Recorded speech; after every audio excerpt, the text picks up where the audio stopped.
Halo Sobat Top 10, bagaimana kabarmu kali ini?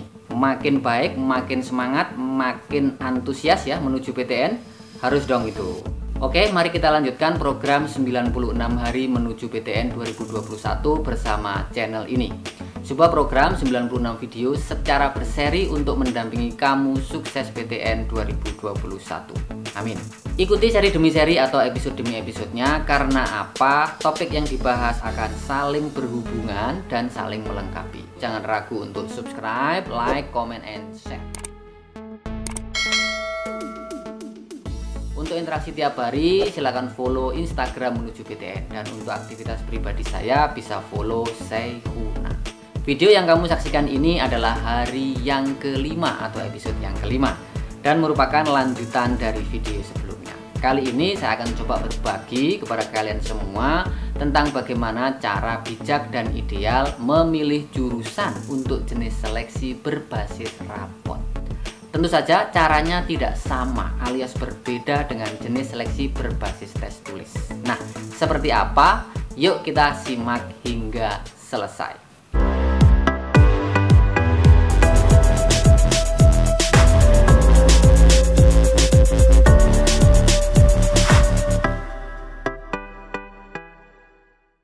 Saya asumsikan teman-teman sudah paham ya apa bakat dan minatnya. Dua aspek itu adalah syarat utama yang wajib diketahui dulu sebelum mengambil keputusan.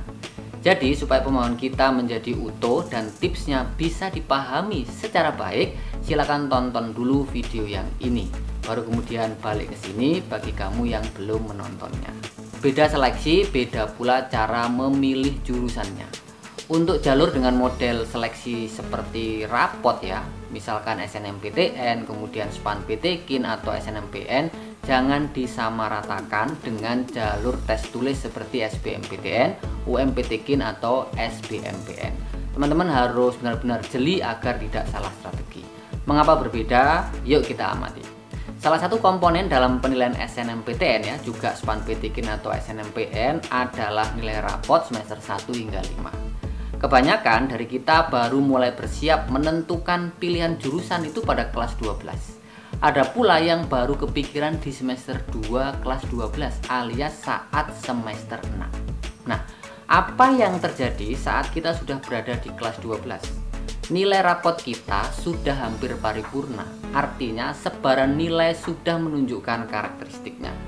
Pengalaman saya selama mendampingi pejuang PTN yang akan ikutan SNMPTN, sangat sulit mengubah karakter nilai rapot jika kita sudah menginjak semester 4. Untuk meningkatkan nilai total memang masih sangat terbuka. Namun untuk mengubah karakteristik, misal dari biologi kimia menjadi fisika kimia, itu tidak mudah. Demikian pula misalkan geografi ekonomi menjadi matematika ekonomi, atau antropologi sastra Indonesia ke antropologi bahasa asing. Itu juga bukan perkara gampang.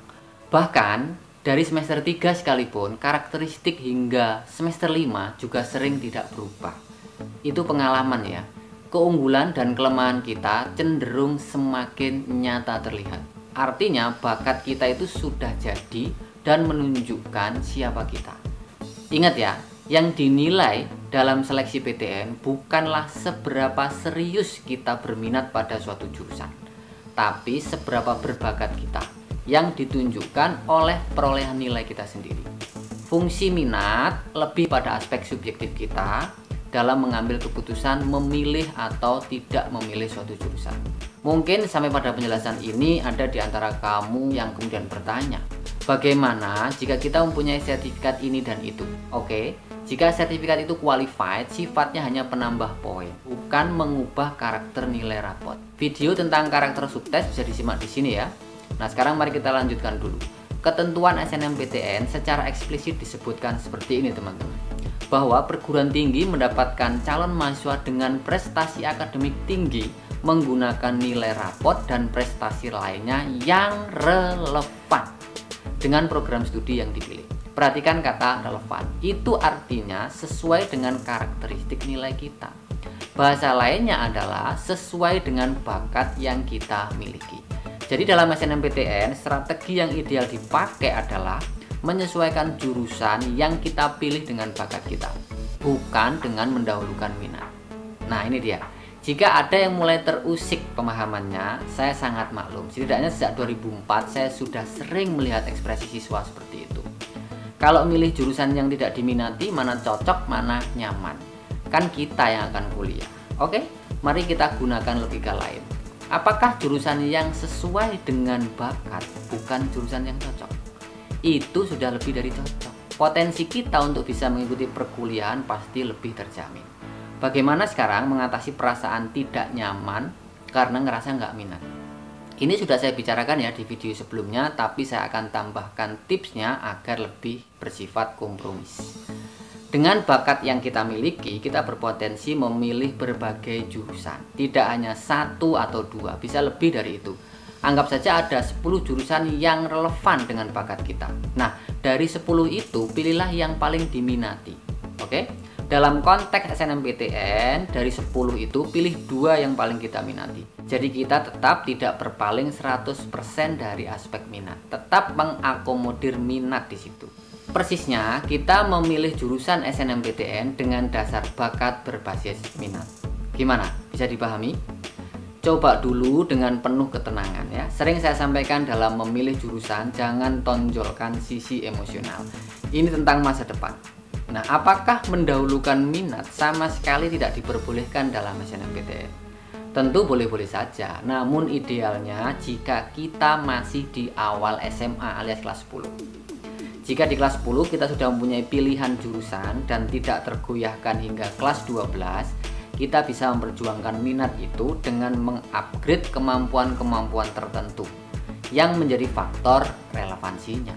Atau sekalipun tidak dari kelas 10, asal kita bisa mengubah karakteristik nilai rapot kita, mendahulukan minat itu bisa dipakai.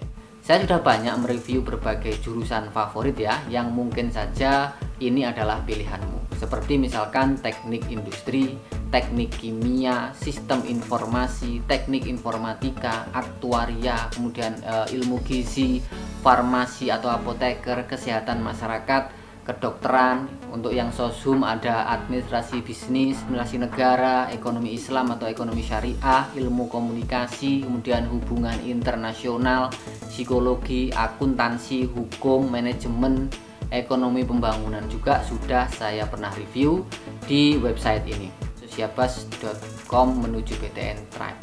Linknya ada di kolom deskripsi atau lengkapnya ada juga ya di buku ini. Nah, silahkan dicek. Linknya juga saya sematkan di kolom deskripsi. Silahkan diakses bagi yang berminat. Yang belum puas, belum paham, tulis aja di kolom komentar ya. Kita akan coba berinteraksi secara solutif. Akan saya coba respon jika komentar kamu itu sesuai topik yang kita bicarakan kali ini. Yang nggak sesuai dengan topik, saya akan jadikan bahan untuk konten video berikutnya. Nah, request konten juga silahkan ya untuk dibuatkan video berikutnya. Episode selanjutnya kita lanjutkan tentang bagaimana cara memilih jurusan untuk model seleksi berbasis tes sulit seperti SBMPTN.